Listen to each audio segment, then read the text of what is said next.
యువతను క్రీడల్లో రాణించాలి. దాసుపల్లి Cheemarla Srinivasa Reddy తెలకపల్లిలో league season 3వ మ్యాచ్లు కొనసాగించారు.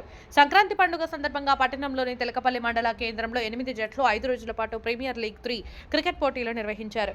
శనివారం క్రికెట్ గ్రౌండ్లో టాస్ వేసిన చీమర్ల శ్రీనివాసరెడ్డి ఈ సందర్భంగా శ్రీనివాసరెడ్డి మాట్లాడుతూ ఈనాటి యువత అన్ని క్రీడా రంగాల్లో రాణించాలన్నారు. తెలకపల్లిలో ఆటలు ఆడటానికే సరైన క్రీడా మైదానం లేదన్నారు. క్రీడా మైదానం కోసం నా వంతు సహాయం చేస్తానన్నారు. పోటీలో విజేతలుగా నిలిచిన జట్లకు ప్రోత్సాహ బహుమతులు అందజేశారు. తెలకపల్లి ఇండియన్స్ టీం కెప్టెన్ జాంగీర్కి మొదటి బహుమతి, వారణాసి శ్రీనివాసులు రెండో బహుమతి, తెలకపల్లి చార్జర్స్ కెప్టెన్ ప్రశాంత్, మామిళ్లపల్లి నరహరి బహుమతులు ప్రదానం చేశారు. ఎస్ఐ నరేష్ మాట్లాడుతూ యువకులు క్రీడలతో పాటు చదువులు రాణించాలన్నారు. ఆసక్తి ఉన్న ప్రతి క్రీడల్లో యువత తన నైపుణ్యం ప్రదర్శించాలన్నారు. ఆటలు యువతకు మానసిక ఉల్లాసం ఇస్తుందన్నారు. క్రీడలకు దగ్గరగా ఉండటం వల్ల చెడు వ్యసనాలకు దూరం అవుతారని అన్నారు. శరీరానికి కూడా మంచి వ్యాయామం ఉంటుందన్నారు. ఈ కార్యక్రమంలో సింగిల్ విండో యాదయ్య, మాజీ ఎంపీటీసీ రమేష్, మైనారిటీ నాయకులు చోటామియా, ప్రకాష్, ఆనంద్, ఎల్లాస్వామి తదితరులు పాల్గొన్నారు. టీపీఎల్ ఆర్గనైజర్స్ మల్లేష్, సురేష్ ఎంతో విధంగా సహకరించి టీపీఎల్ 3 సీజన్ విజయవంతం చేశారు. అనిల్ అన్న గారికి, ఇక్కడ ఆనంద్ గారికి, సురేష్, మల్లేష్, చాలామంది ఒకటి ఏంటంటే క్రీడ అనేది చాలా ఎంకరేజ్మెంట్ చేయాలి.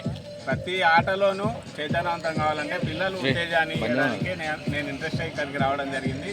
ఒకప్పుడు క్రికెట్ అంటే నేను చాలా అభిమానిని, ఆల్రెడీ ప్రేక్షకుని కూడా చూసేది. ఏ మ్యాచ్ వచ్చినా చూస్తుంటే ఒకప్పుడు మా ఊళ్ళో దాసపల్లిలో బ్యాట్ ఇప్పించడానికి, బాల్ ఇప్పించడానికి ఎవరు రాకుంటే మోరీలు ఉంటాయి కదా ఊళ్ళల్లో, మోరీలు తీసేసి దాన్ని రైతులకు అమ్మి దాంట్లో పైసలు వస్తే బ్యాట్లు బాల్ తెచ్చి క్రికెట్ను ప్రోత్సహించి ఒక 10 ఏళ్ళు ఒక కెప్టెన్గా వివరించిన తెలకపల్లి మండలంలో క్రికెట్ అంటే కూడా బాగా నాకు అవగాహన ఉంది. ఒక బీసీ హాస్టల్ ఉండే, ఆ పిల్లలతో రెగ్యులర్గా ఆడేది నేను నిన్న అంటే అనిల్ గారు ఫస్ట్ ఏం చెప్పారు అంటే అన్న నువ్వే పెద్ద ప్రైజ్ ఇవ్వాలన్నారు.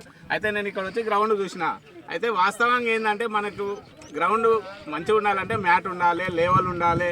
క్రికెట్ ఆడాలంటే బాల్ కొట్టినా అని అది తట్టుకొని మళ్ళీ ఇంటికి వస్తుంది కొన్ని ఇక్కడ చూసిన. అయితే ఇది ఇంకా అంత సెట్ రైట్ కాలేదు. సరే మనం ఎంకరేజ్ చేయాలి.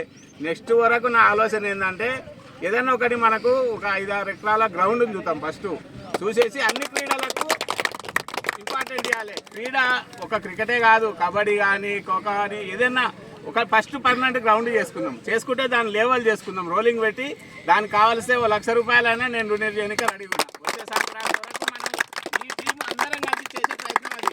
రాజకీయాలకు అతీతంగా సమాజానికి మనం ఏంటంటే ఆట చాలా ప్రాముఖ్యము.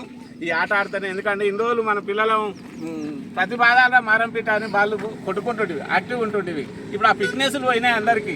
అందుకే నేను వచ్చేసారి వరకు మన గ్రౌండ్ అన్వేషణ మనం సీరియస్గా తీసుకుందాం దీన్ని. ఎందుకంటే ఇప్పుడు దేవుని పొలాలు ఉన్నాయి, ఎక్కడైనా గవర్నమెంట్ వేస్టేజ్ పొలాన్ని ఎంకరేజ్ చేసి దాన్ని మంచిగా పర్మనెంట్గా గ్రౌండ్ చేసుకుందాము. నేను నెక్స్ట్ మీ తరాలకు ఇప్పుడు మన ఏజ్ అయింది కానీ నెక్స్ట్ తరాల పిల్లలకు మీ అట్లాంటి వాళ్ళకు ఎంకరేజ్ చేయడానికి నేను ముందరికి వస్తున్నా. ఈ ఒక్క క్రీడ అనే కాదు, వ్యవసాయ రంగాన్ని మనం ఇంకొకటి ఏంటంటే ఆర్థికంగా ఉన్న సమాజాన్ని చైతన్యవంతం చేయాలి ఫస్ట్ అందరం కలిసి.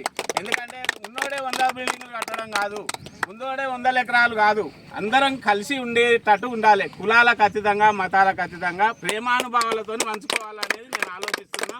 మీరు కూడా ప్రతి ఒక్కరు అర్థం చేసుకోండి.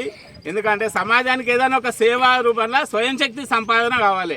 ఎవడో ఇస్తాడు మనం తీసుకుని ఖర్చు పెట్టడం కాదు, మనం సంపాదించి ఇంకోని 10 ఇచ్చేటట్టు తయారు కావాలనేది నేను ఆలోచిస్తున్నా. నేను మా భార్యను ఇంటర్మీడియట్లో ఫస్ట్ ఇయర్లో మ్యారేజ్ చేసుకున్నా, చదివించిన. ఏ రాజు ప్రయోజకులు ₹1,00,000 రూపాయలు సంపాదిస్తుంది. నేను ఈ సమాజానికి ఖర్చు పెడతాను. నా బాబుని చదివిస్తే ఇలా డాక్టర్ అయిండు. రేపటి నాడు వాడు వచ్చే ఇన్కమ్ నా ఒక్కని కాదు, సమాజానికి పనికి రావాలని ఆలోచిస్తున్నా. సేవ చేయాలి. ఇప్పుడు మనిషి అయి పుట్టినోడు చావడంతో పోకూడదు. అంది ఎంకరేజ్మెంట్ కావాలి. సమాజాన్ని చైతన్యవంతం చేసి తీసుకుపోవాలనేది నేను ఇక్కడికి రావడం జరిగింది. సొంత స్వార్థం కొంత అయినా వదులుకొని సమాజానికి సేవ చేసేది ప్రతి ఒక్కరం తయారు కావాలి. అట్లా మీరు దీనికి అందరూ యువకులు ఉన్నారు కదా, రేపు వచ్చే సంవత్సరం వరకు నేను ఎక్కువ చెప్పాను, గ్రౌండ్ ఇంపార్టెంట్ చేద్దాము. దాన్ని గవర్నమెంట్ దృష్టికి తీసుకుపోదాం. కావాల్సిన రేవంత్ రెడ్డి లెవెల్ మనకుంది, తీసుకుపోయి మనం గ్రౌండ్ తయారు చేసుకుందాం. మండల్ వైజ్గా చేద్దాం. మీరందరికి ఆహ్వానించినందుకు మీ అందరికీ ధన్యవాదాలు. ఈ టీములు బాగా నెక్స్ట్ ఇయర్ వరకు ఆడి మీరు సక్సెస్ కావాలి. ప్రతి ఒక్కరు ఆరోగ్యంగా తయారు కావాలి. ఈ దేశానికి ముఖ్యమైన వ్యక్తి ఎవరంటే ఒక పటిష్టమైన పిల్లలను తయారు చేయడం ఒకటి, దేశాన్ని కాపాడే మిలిటరీ వ్యవస్థ కావాలి, దేశాన్ని రక్షించే రైతు కావాలి, మంచి ఆహారాన్ని అందించే రైతును కూడా తయారు చేసుకోవాలి మనం. ఇది చాలా ప్రాముఖ్యం.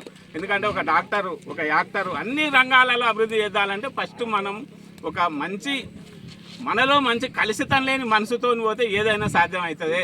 ఇలా నన్ను ఆర్థికంగా ఇబ్బంది ఉందనో లేకపోతే ఈ శ్రీనివాసరెడ్డి ప్రతిదానికి విమర్శిస్తున్నాను, నన్ను స్పోక్ పర్సన్గా తీసినా నేను బాధపడతలేను. ఎందుకంటే ఇంకా నేను ఒక బాల్ కొడితే ఎంత మీనికి ఎగురుతుందో అంత ఉత్తేజంగా ముంగలిపోతా. మీ అందరికీ ధైర్యాన్ని ఇస్తా. మండల వ్యవస్థనే మార్పు తెచ్చేటట్టు చేద్దాం. నెక్స్ట్ నాకు రాజకీయాలు అంటే స్వార్థం లేదు, విమర్శ లేదు, కానీ ప్రేమానుభవాలతో సక్సెస్ కావాలని చూస్తున్నా. కాబట్టి మీరందరూ సరే ఇప్పుడు చాలామంది పరిచయం లేకపోవచ్చు, కానీ నెక్స్ట్ నేను వీడియోస్ కానీ గ్రేటర్ కమిటీలో కానీ వీడియోలలో చూడండి. నేను మంచి కొరకే ప్రయత్నిస్తున్నా. మీరు కూడా నాకు సహకరించాలని నేను ఈ రెండు టీంలను ఎవరి స్వార్థం లేకుండా ఎక్కడ కమింగ్ లేకుండా ఆట ద్వారానే గెలవాలి. ఏదైనా ఆట ద్వారానే గెలవాలి. ఎందుకంటే ఒక మనిషి ఆ టీంను ఓడగొట్టాలనే ఆలోచన చేయకూడదు. ఒరిజినల్గా ఆటను ప్రవర్తిస్తే మనకి ఎక్కడ కూడా ఇబ్బంది జరగదు. ఎందుకంటే కొన్ని తగలాల ఇప్పుడు రాజకీయం వల్ల కరప్షన్ ఉంది. అట్లనే ఒక మనిషిని దొక్కేయాలని ఒక టీంలో ఒకరిని నువ్వు ఆడకరా ఆ టీం గెలవాలనే ఆలోచన కూడా చేయకూడదు. ఒరిజినల్గా గేమ్ గెలవాలి.